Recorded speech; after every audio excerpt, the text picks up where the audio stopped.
Hello. Today I'll just be showing my Genesis collection. Genesis is one of my favorite bands of all time. I think they might be my favorite band of all time right now. It's either them or King Crimson, but yeah, they've got a bunch of fantastic stuff, and I'll be showing you all the records that I have today. So starting off first, we have Trespass. This was released in 1970, I believe. This is a very, I think it's from the 90s, Virgin Charisma label release of the album. And I love this album. A lot of people kind of poop on it, saying that it's like they haven't reached their sound yet, which they haven't, but it is just fantastic. Like, especially, Dusk, Stagnation, The Knife. I love every song on it. Looking for Someone is especially great, and so is The Knife. But that was before Phil Collins and before Steve Hackett joined the band. That was their second album. Next up, we have Nursery Crime. This is a fantastic album. This is a pressing. I'm not sure what year it was, but it was distributed by Buddha, and of course, is on the Charisma label. Paul Whitehead with the fantastic artwork. Um, this isn't a gatefold pressing. I know the original is, but I love this album a lot. It's got Musical Box, Harold the Barrel, Fountain of Salmacis is probably my favorite song on it. I just love pretty much every song on here. First album with Phil Collins and Steve Hackett, so that's very notable for that. And yeah, Musical Box, it's great. Love that album. Next up, we have Foxtrot. This is a pressing from the Netherlands. I used to have a pressing from Japan, but I lended that to a friend. I gave it to him because, eh, it's nice. He liked the album. So, um, this is this used to be my favorite Genesis album. I don't think it is anymore, but it's got Supper's Ready on it. Watch Out the Skies. Get 'Em Out by Friday is a great song too. Timetable. Every song on here is great. I really like Horizons, but this, yeah, Charisma label. I think 71, 72, probably 72. Just love this album. Fantastic. So Supper's Ready is fantastic. I also have this CD release of Foxtrot, as well as this cassette, which I found at an estate sale. Can't really see it, it's pretty bright. Yeah, but I just love this album. Used to be my favorite. I have a bunch of copies of it. Coming up next, we have Selling England by the Pound. This was the album that really got me into Genesis. Especially Peter's voice on this album is just awesome. Steve Hackett's guitar solo on Firth the Fifth. Oof. Great stuff.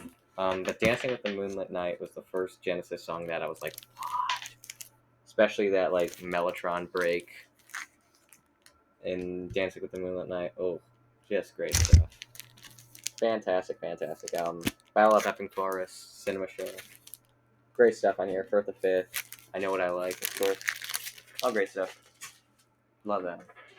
Next up, we have Lamb Lies Down on Broadway. This is an Atco pressing, which on Discogs goes for a lot. I don't know why, but I got this for like $15 at a record store.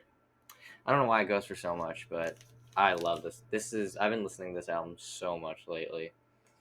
I used to not really like. I just thought it was too long. Like, same thing goes with like Tales from Topographic Oceans and The Wall. I just can't get like really invested in the double albums, but this one really got me, especially side two, side one, side two, side three, and side. They're all great. My favorite song is probably It. Although it's not a very good closer to the album, it doesn't really make any sense. But just the song and Peter's voice on that, with this being the last album with Peter Gabriel on it, just fantastic. Oh man, The Chamber of 32 Doors, It, Lamb Lies Down Broadway, of course. Back in New York City, that's fantastic. Yeah, it's a great album. going off into more Genesis related projects, we have Brand X's first album, Unorthodox Behavior. This is a great jazz fusion album. If you guys like jazz fusion, you should check this one out. It's absolutely fantastic. The first song, Nuclear Burn, is absolutely wonderful. Just love this stuff. Smacks of Euphoric Hysteria is another great song. Touchwood, the closing track, is fantastic. Born Ugly is another great song. The bass playing is fantastic. Fretless bass playing, of course. Next up, we have Trick of the Tail, the first album without Peter Gabriel. This is a Rhino repress on gold vinyl. But this is a fantastic album. I remember I used to be like a Peter purist. I would not listen to anything after Peter Gabriel's departure. But like this album was, yeah, there it is. This album really got me into like later era Genesis, which is absolutely fantastic. Reverie, Assault and Battery, probably my favorite song. That or Entangled. Love those two tracks.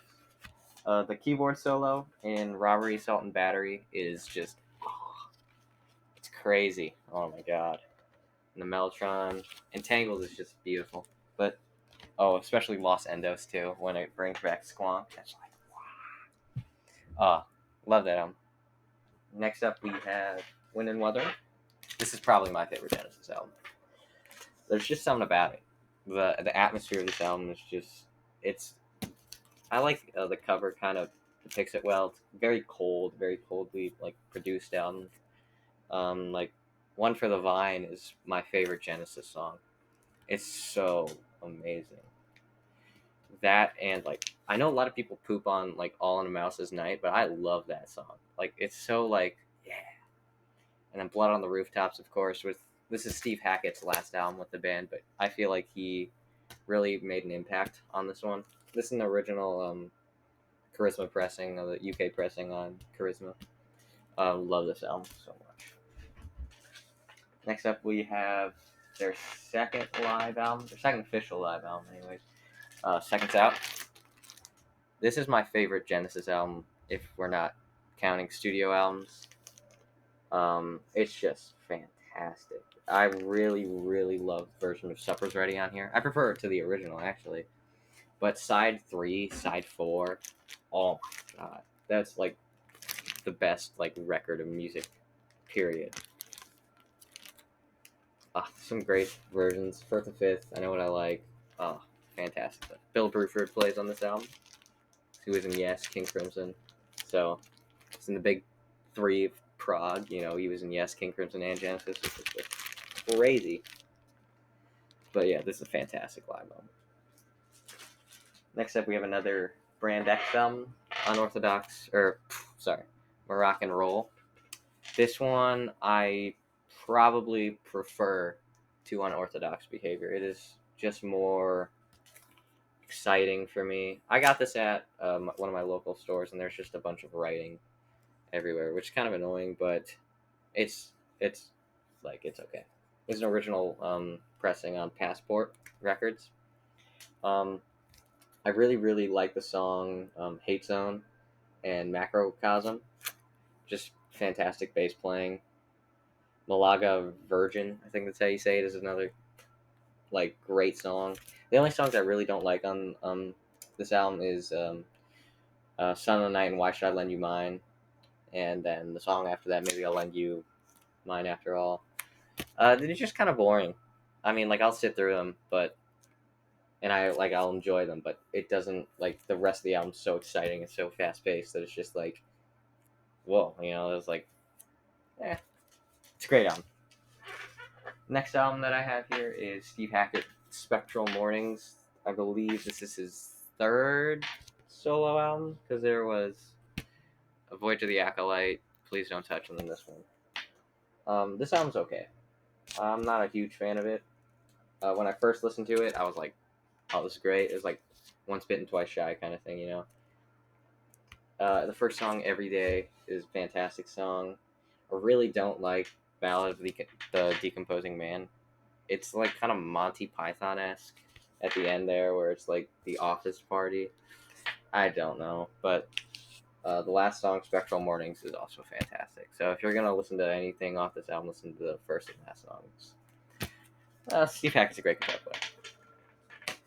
Next up, we have the first album without Steve Hackett on it, and then there were three. This album's okay. It's not as good as Wind and Wuthering and Trick of the Tail, but I really, really like it still. Down and Out, Ballad of Big, Burning Rope, Say It's Alright Joe, The Lady Lies, Follow You, Follow Me, great, great stuff on here. The one thing, like my one major gripe with this album is the like mixing.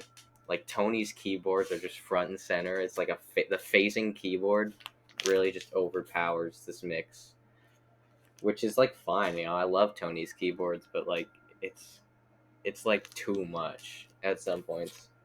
This album and the album that came after that kind of both share that same problem, but this one more so than I would say the next one. This is a great album though. Next up we have Duke. This is probably my second favorite Genesis album. I have 2 copies of this, 2 on vinyl. I lended one to a friend who I wanted him to listen to, and I think he liked it. I haven't heard from him, so we'll see, but I hope he did. I love this album. This is a fantastic album. They were supposed to have one sidelong epic like Supper's Ready on this album, but their record company was like, no, it's the 80s now, we can't do that. And they're like, okay, which I think was the right choice, because I feel like if they did get the sidelong epic, this album would be so lopsided, and like having it split up across the whole thing really, really helps this album's case. The epic being Behind the Lines, Duchess, Guide Vocal, Turn It On Again, Duke's Travels, and Duke's End, which all kind of go into each other. And oh my god, when Guide Vocal gets reprised in Duke's Travels, that was like one of my first like Genesis like aha moments. That and the Mellotron and Dancing with the Moon Tonight. This album really helped me get into them, and especially Phil Collins' voice on this album is just fantastic. Misunderstandings on this album. Heat Haze is a great song. Cul-de-sac is fantastic. It's also a very sad album. Phil Collins is going through a divorce around this time. You can really tell in the songs that he does write lyrics for. I think he only writes 2 of them. I think he wrote Alone Tonight and Please Don't Ask. But you can really tell that he was going through some shit during this album. But it's fantastic. Very emotional, very good stuff. It's very exciting. Alright, next up we have Abacab. I really like this album. A lot of people like to poop on it, and I understand why. It was like the first Genesis album with like a really, really, really different sound than the prog stuff. This is a pop album. I like it a lot. This is my dad's copy, so don't tell him. But I really like this album. Abacab's a great song. I really like No Reply at All with its horns and stuff, but Keep It Dark's a great song. Dodo Lurker, ooh, that's great. If you get the archive box, I believe has like Submarine, and there's another song that goes that Dodo was supposed to be another suite, and there are 2 other songs. One of them being Submarine, and one of them can't remember the name of, but they all kind of go together, and great stuff. The only real stinker on here is Who Done It. I really hate that song, but the rest of the stuff's really, really good. This is the last one that I have on vinyl. This is 3 Sides Live. This does not have the 4th side live, sadly. But I know the version of One for the Vine and Fountain Sound Masses, and I think they did it/Watcher of the Skies. This is a great live album. Coming after Abacab, I think they do all the Abacab stuff like perfectly on here. Like Abacab, Dodo, Me and Sarah Jane. Great stuff. But the In the Cage version on here, oh god, that's cooking. The only part of this album that I don't really like is the last side, but I know the UK pressing has the last side live. But this is just the, I think, 3x3 EP and then some other songs like Me and Virgil, Evidence of Autumn, and Open Door. I'm not so sure about the last one, but I think those songs were written about or around the Trick of the Tail, Wind and Wuthering times, and were B-sides. But yeah, this is a great live album. Recommend it. Afterglow on here is fantastic. This is the last Genesis related thing I have. This is We Can't Dance, or The Way We Walk. This is the shorts. I don't like this album at all. It was at my grandma's house, and I was like, ooh, I like Genesis, so I took it and I listened to it 2 times. Jesus He Knows Me, that version on here is great. That's All is on here, it's just great. Tonight is a good one, and Land of Confusion they do pretty well live, but that kind of like starting with Invisible Touch to Calling All Stations, not for me. There's a few songs on Invisible Touch that I like, but I do not have that. I don't have Self-Titled, which is a great album. I really enjoy that album. But that is all I have for my collection. I'll probably do a King Crimson video shortly in the next couple days or so, but that's all for me. Subscribe, give a thumbs up, comment what you think. It's the first video, so it's probably a little sloppy, but